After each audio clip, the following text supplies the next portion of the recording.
What's good, y'all? It's your boy Havoc. Final round, about to do the post-fight breakdown. Anthony Joshua versus Alexander Usyk in the rematch.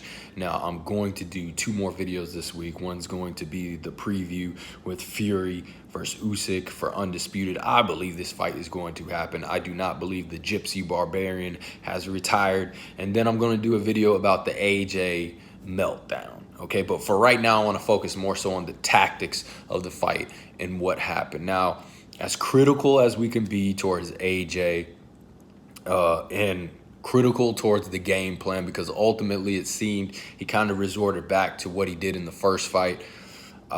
He did make a lot of improvements. He did make a lot of adjustments. I thought he looked better than the first fight. And I still see somebody who can compete at the heavyweight division and make exciting fights. Being a champion again, I don't know so much about that. I think that's the same thing with Wilder, depending on what happens with Fury and Usyk. But I think these guys still, well, look, we got to see Wilder in his return against Hellenius, and if the mind is there and if the body is there. But I still think Joshua's the same thing. You know, we got to see him in a return fight. But they definitely still have something to offer if their heart's still in the game. Okay, and I saw somebody who looked pretty damn proficient and good, and against most other heavyweights, he probably wins that fight. But Usyk is a pound-for-pound great fighter. He just may well find a way to beat Fury. Let's not sleep on him in that fight. It is completely possible. Hypothetically speaking, if he did, there's no shame that AJ should have. Even if Usyk loses to Fury, there's still no shame there. Usyk is pound-for-pound on, on a lot of people's list, number one. I have him or Bud. It's interchangeable for me. But, ultimately, one of the things I said in the pre-fight breakdown is that there's no getting around it. AJ's going to have to outbox Usyk, okay? It's just, is he going to, where is he going to do it? Is he going to do it in the center of the ring? Is he going to do it on the back foot? Is he going to do it on the front foot? Okay? That was the question. And obviously coming forward and putting pressure was going to be the best position he can put himself in. Here was the problem that I was saying, though. To box on the front foot effectively, to put effective pressure, to cut off the ring, to force Usyk in a corner and on the ropes and force him to exchange was going to require phenomenal boxing skills. Because a lot of people don't understand, once again, I said this for pre-fight breakdown, is that coming forward requires skills, boxing skills. You have to be Triple G in his prime, to be Julio Cesar Chavez, to be Mike Tyson in his prime. You think about these pressure fighters, you have to have phenomenal skills to do that. You have to have good footwork, to move laterally, to mirror your opponent and cut off the ring, to trap them. You have to have good punch selection for when they try to exit out, whether it be pivot or L-step, or close the distance and try to smother you or clinch. You have to have a phenomenal jab and phenomenal timing with that jab to control your opponent, to disrupt his offense. You have to have subtle defense. Your defense won't be perfect because you're constantly walking on the beaches of Normandy trying to evade fire, right? That's a metaphor. You're constantly coming in, you're on the attack and you're dodging bullets, and you have to have pretty damn good defensive skills to not get hit with big shots, and you're trying to encroach on your opponent and then get into position and land. That requires phenomenal boxing skills, and I don't think people quite understood that. And AJ's not a brawler. He's not going to turn into a brawler out of nowhere and just start walking, Usyk down, okay, and making a scrap, because that's just not what he does. And even if he did, that probably wouldn't have been good. He probably would have walked himself into a punch. So he had to become a pressure fighter. He had to outbox Usyk going on the front foot, which I knew he wasn't going to do. And you got to give Usyk credit because of the boxing IQ, the technique, and the skill, he forced AJ to do the same thing, essentially result to the same game plan in the first fight, which was box in the center of the ring. The feints, the footwork, the head movement, the lead hand play, being a southpaw, the combinations, the phenomenal cardio, all those things basically forced the fight to the center of the ring, okay? But let's give AJ a little credit, okay? Because he did improve, he did make adjustments. We do know that AJ does have the ability to go back to the drawing board and make adjustments. The problem with AJ, and the reason why before the first fight I said this guy's vanilla to me, yes, he's pretty fundamentally sound for a bodybuilding looking heavyweight, right? Pretty fundamentally sound, pretty good technique, very talented, you know, has all the looks and all that, but unfortunately, he's very vanilla when it comes to his boxing. You know, he's not like Bud, who can make real-time adjustments, multiple adjustments in real time in a fight. Bud can go up against the opponent and they can make a couple of adjustments and he'll find a way to counteract all of those right there in the ring. And you have to have the ability to do that at the elite, cream of the crop level of boxing, because you can't always get a rematch. You can't always go back to the drawing board and fix your mistakes. Sometimes it's right there on the spot. You got to figure it out. Or at least, the very least, you have to dig somewhere deep and you got to pull that dog out. And you got to leave everything on the table. Say what you want about Deontay Wilder. Not really a fan. Can't stand his fans. Don't really care for his character. Seems like an excuse maker. But at least he left no stone unturned against Fury. He went out on a shield. Now, I think a lot of that was a result of he put himself in a position to take that ass beating. His ego, his pride. He was sitting there saying, you know, let me go out on my shield, let me go out on my shield. If you let me go out on my shield, I probably would have won, and you never know. Well, we let him do that, and he got absolutely demolished. Okay, so I think part of that, I'm going to take a little bit of credit away from Wilder because I think he kind of forced himself in the corner. But nonetheless, he went out on a shield, and that shows at least some dog in him, which AJ didn't have. And if AJ's going to sit there and ask Usyk, how did you beat me? How did you beat me? Then, you know, that to me, that was just a dumb question. Because he should be asking a different question. How did I lose? How did I lose? That's what he should have been asked. The question, if he's going to ask anybody a question, he should have been asking himself, how did I lose? Well, you lost because you weren't willing to put it all on the line. You lost because you weren't willing to go out on your shield. And if you have to ask that question, you didn't leave every stone unturned. If you have to ask Usyk that dumb question, you didn't do everything you could in that ring. And you got to live with that. I'm not saying that's the way he should have done it. Probably saved himself from a lot of brain damage and getting put cold out because, look, to be honest, if he went for the kill, he probably would have gassed out and he probably would have got knocked out if he really pushed on the gas pedal. In the 9th round, he somewhat did that. He took a risk. He let his hands go. Most of those punches didn't land if you watched the replay. He did land some nice body shots, attacked Usyk to the body, hurt him a bit. But the follow-up wasn't really efficiently done. And he pretty much gassed himself and lost the championship rounds from there. But still, if you're going to ask that question, then you know you did not do everything you could to win the fight. Okay, you know you didn't press on that gas pedal all the way down. So if you weren't willing to push on that gas pedal all the way down, why ask a stupid question like that to a respectable guy like Usyk? But let's talk about some of the adjustments. One thing AJ improved from the first fight was not getting caught up in the lead hand play of Usyk, because in the first fight he kept on getting countered, kept on getting trapped, you know, lots of hand traps, kept on getting caught with the left cross, because one thing AJ loves to do, he loves to pat down the jabs of his opponent. He likes to control the lead hand, disrupt his opponent's lead hand, but Usyk was a master at the first fight of using that to trap AJ and counter him. If you're not going to throw an aggressive jab, at least, you know, in a broken rhythm, it's okay to kind of paw with that lead hand like AJ does, but you have to mix it in with, you know, good jabs that are sharp, that can hurt your opponent or at least stun them. Because if you're just throwing half-hearted, pause out there, then you're opening yourself to be countered, which AJ did. He would never throw an aggressive jab in the first fight. He just pawed, and Usyk would counter around it. It just opened up lanes and slot for Usyk to counter. One thing AJ did in this second fight was he kept that paw at home. He kept it at home. He kept that lead hand up. And when he threw a jab, he threw it with more aggression and more authority, and it was more of a stabbing jab.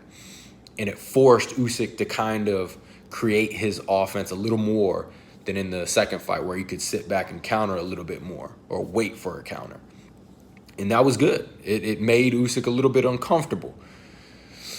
So that was a good adjustment by AJ. He was a lot more patient. He didn't fall for the traps that Usyk had in the first fight as much.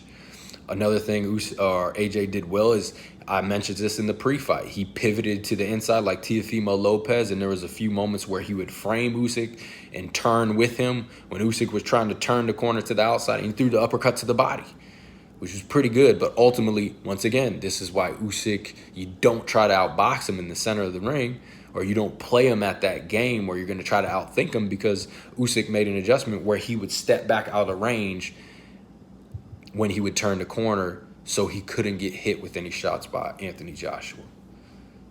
Anthony Joshua looked a little bit more fluent than he did in the first fight. Okay, now that's not saying too much, but still looked a little bit more relaxed and fluent, looked a little bit more patient. I liked his frame in this fight. It wasn't bad. I loved his jab. It was a lot more, sharper than the first time around. His head movement was a little bit better. His body shots were more efficient. He landed some nice flurries to the body in the 9th round. Beautiful flurries that I think that did bother Usyk and put him on the back foot for a little bit. He did a lot of good things, and he can still be a problem in the heavyweight division. I don't know if he'll ever be champion again, but still can be a problem to a lot of guys. Unfortunately, we'll get into the meltdown. There's nothing to be ashamed about losing to a pound-for-pound great fighter like Usyk, but ultimately, this guy is just better than Anthony Joshua. And Usyk just forced Joshua to stay in the center of the ring. He has respectable power, and people don't understand that. He's not a knockout artist, okay? But he does have respectable power. And I even believe as Usyk pushed on the gas pedal a little bit more, I believe he could have gotten TKO or the knockout. And that's one thing that I'll say. We got to put things into perspective. I kind of have two ways I feel about Usyk's performance. And in one hand, I'm kind of deflated and let down. But when I put things into perspective and context, it's amazing. Like, what he's doing is amazing. It's pretty damn amazing. He's an undersized heavyweight for his division today. He's coming up from cruiserweight. And he's literally outboxing guys who are rangier, bigger, with more power. He has a phenomenal chin, and he's finding his way inside, and he's finding a way to outbox these guys. That is absolutely phenomenal. People don't understand how hard it is to be an undersized fighter in your division, but most importantly, to be an undersized fighter in the heavyweight division and find a way to outbox your opponents. He's still 6'3", 220. He's a big dude, and he's moving around, dancing, constantly feinting, using lead hand play, just all these different techniques. How he sustains that for 12 rounds is insane. How he finds a way to duck, dodge, and evade and make his way inside to land combos, absolutely insane. To control distance, absolutely insane. This guy, what he does is not easy. It's very difficult. That's why I always have a deep appreciation for undersized fighters like Mike Tyson, or Manny Pacquiao. Are these guys perfect? No, but the fact that they were smaller than their opponents in a lot of fights, okay, and they're able to outbox them in more times than not, is very impressive, because that is not easy to do. Anybody who at least spars knows that being undersized is very difficult to deal with an opponent who's very skilled, who has height, and who has range. Very difficult. There's a reason why guys are almost killing themselves to get height, weight, and range advantages, because they do not want to be in a position to where they have to outbox their opponents who are bigger than them. And that's what this guy's doing. And he's doing it at the heavyweight division. So when we put things into perspective and understand the magnitude of what Usyk is doing, it's freaking impressive. But then where I was a little let down was like I felt like Usyk could have pushed the tempo a little bit more to get the knockout or the TKO. I wanted to see something that was going to make me say, this guy can beat Fury. And I felt like I came out of this fight saying, I don't know if he can beat Fury yet. Or I don't know if he can beat Fury, period. Okay. Now, Usyk did make some adjustments. He didn't need to make too many. One thing that was crazy and phenomenal that he was doing, he was slipping to the inside of Anthony Joshua's jab, and he was landing his own jab. You got to understand, southpaw versus orthodox. Usually it's frowned upon to slip first to the inside of your opponent's jab because you're lining up with their rear hand. Now, I would have to look at the film and the footage to see the foot positioning. Maybe he was able to get his lead foot on the outside and position himself to pretty much negate the rear hand of Anthony Joshua or have it held back. But still, to slip on the inside of your opponent's jab, okay, and then land your own jab when it's a southpaw orthodox matchup and get away with it requires a high level of skill, IQ, technique, and confidence. And Usyk was doing that. He was able to land his jab slipping from the inside. Very interesting technique. Definitely something I got to take a look at and utilize in sparring or give it a shot. But very interesting, good adjustment. But my thing was I wanted to see something a little more. You got to understand, I'm judging him from the highest point that he's about to take on, the king, the gypsy barbarian, the savage. People, and this is what bothers me about people. People are still saying, oh, well, Fury's going to win because he's just bigger. No, he's not going to win because he's bigger, folks. He's going to win because Fury is a complete fighter. And him being almost 7 foot, 300 pounds, that's the cherry on top. Okay, that's what makes his size mean something, is that he's a complete boxer. He's not, a stiff like Tyson Fury says about Joshua. He's not a stiff idiot. Tyson Fury can box. He can do forward, backward, pocket. He can brawl a little. He can, he's got heart. He's got a good chin. I'm not going to get too much into that, but Tyson Fury is a complete boxer. And then you throw on top of that he's physically gifted. That's where the problem comes. And for me, I think he has, for Usyk, I wanted to see something that was going to be jaw-dropping to say, this guy is going to be able to go into this fight and give Fury a lot of problems. And he will. Do not get it twisted. It will be a competitive fight ultimately. I think that he's going to be able to show Fury some things that nobody has ever shown him before. Last cruiserweight that went up to heavyweight that fought Fury put him on his butt. Now, obviously, Fury knocked him out later, but nonetheless, dealing with a cruiserweight who can move a little bit better cause some problems for Fury. I think Usyk can cause some problems, but one of the things I want to see was him finish Joshua, maybe TKO him, maybe knock him out. And I think he could have done that, but I think, and I have to say fair play, because I think Usyk decided to play a little bit more safe than take risks. You got to think Anthony Joshua's got to come in. He's got to take the belts from Usyk.